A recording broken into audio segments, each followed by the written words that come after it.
કોઈ પણ આવક થાય ને એ આવક પર આપણને એ આવક જેટલો ને જેટલો ઉત્સાહ નથી થતો. કેમ? કારણ કે આવક તો થઈ ગઈ, પણ આવક ઉપર આપણે એનો વેરો એટલે ઇન્કમ ટેક્સ તો ભરવું પડશે ને.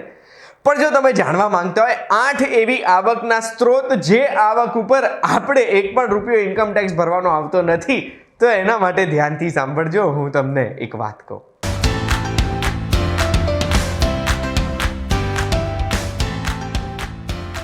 એક વાત કહું, આપનું સ્વાગત છે. મારું નામ છે ગુંજ ઠક્કર. 8 એવી કઈ આવકના સ્ત્રોત છે જેના ઉપર ઇન્કમ ટેક્સ નથી ભરવાનો? તો પહેલી છે ઇનહેરિટન્સમાં આપણને જે આવક થઈ છે ને, એનો મતલબ વારસામાં જે પણ પ્રોપર્ટી મળી છે, વાહનો મળ્યા છે કે પછી પૈસા મળ્યા છે, એના ઉપર આપણે કોઈ પણ જાતનો ટેક્સ ભરવાનો નથી હોતો. આપણા દેશમાં વારસામાં મળેલી કોઈ પણ વસ્તુ ઉપર ટેક્સ ભરવાનો કોઈ કાયદો જ નથી.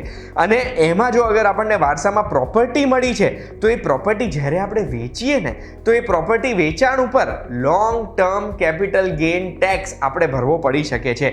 આ ટેક્સ અગર આપણે નથી ભરવો, તો એક સમયની અંદર આપણે એમાંથી આવક જે થઈ છે એ આવકની આપણે સેમ અમાઉન્ટની બીજી પ્રોપર્ટી લઈ લઈએ છીએ કે પછી એનાથી વધારે અમાઉન્ટની પ્રોપર્ટી લઈ લઈએ છીએ, તો આપણે આ ટેક્સ ભરવો નથી પડતો. બીજી એવી આવક છે જેના ઉપર ટેક્સ નથી, એ છે ઇન્સ્યોરન્સની આવક. આપણી પોલિસી પાકે છે લાઈફ ઇન્સ્યોરન્સની, એના પછી આપણને જે પોલિસીના પૈસા આવે છે વત્તા જે બોનસ આવે છે, એ બંને આપણને જ્યારે મળે તો એના ઉપર આપણે ટેક્સ ભરવાનો નથી રહેતો. ત્રીજું, ગિફ્ટ ઉપર ટેક્સ નથી. પણ એના થોડા નિયમો કહું તમને.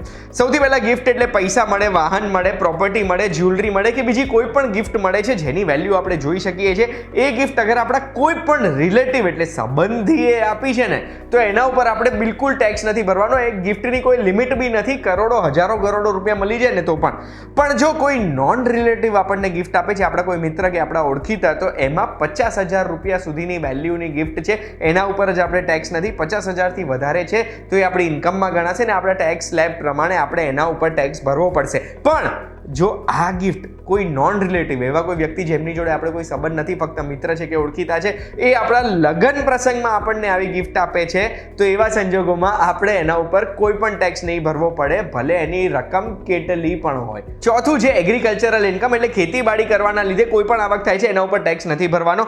પછી આપણે શાકભાજી ઉગાડીને એનું ટ્રેડિંગ કરીને કે વેચીને આપણે જે બી આવક કરીએ છીએ એના ઉપર ટેક્સ નથી. કોઈ બી એવી પ્રોપર્ટી છે જે એગ્રીકલ્ચરલ યુઝ માટે વપરાય છે, તો એના ઉપર ભાડું આવે છે તો કોઈ ટેક્સ નથી ભરવાનો.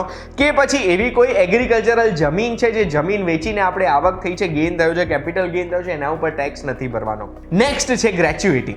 ગ્રેચ્યુઇટી એટલે કોઈ પણ વ્યક્તિ એકની એક કંપનીમાં જો 5 વર્ષ માટે કામ કરે છે, તો એના પછી એ વ્યક્તિ જો રેઝિગ્નેશન આપે છે કે પછી એ વ્યક્તિએ રિટાયરમેન્ટ લે છે કે પછી એ વ્યક્તિની આ સમયે મૃત્યુ થઈ જાય છે, એવા સંજોગોમાં એમણે જેટલા વર્ષ કામ કર્યું છે ને, એ દરેક વર્ષના 15 દિવસ પ્રમાણે હાલના પગાર પ્રમાણે એમને એક ગ્રેચ્યુઇટીની રકમ મળે છે. જેના ઉપર ડિટેલમાં એક વાત કહું, ઘણી બધી વખત મેં વાત કરી છે.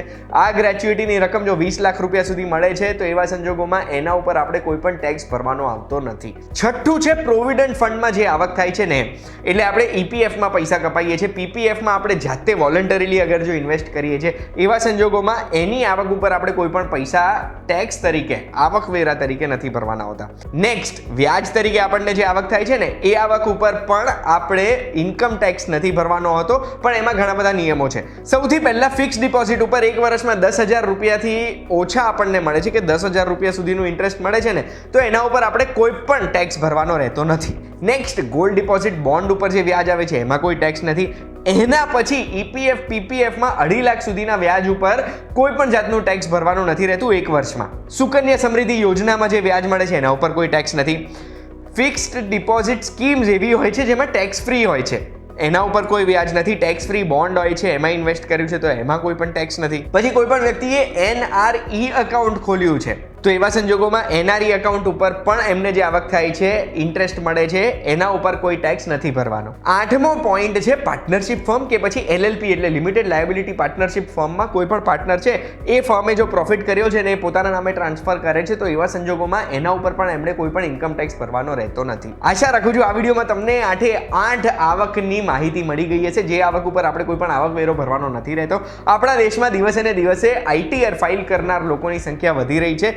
એની સાથે સાથે આવી માહિતીની જરૂરત છે જેમાં આપણને ખબર પડે કે કઈ રીતની આવકમાં આપણે વેરો ભરવાનો નથી, જેનાથી આપણે એવી આવક વધારે સેટઅપ કરીએ. આ વિડીયોની માહિતી તમને ગમી હોય તો બસ આવી જ માહિતી માટે એક વાત કહું, જોતા રહેજો, આપણે ફરી મળીશું.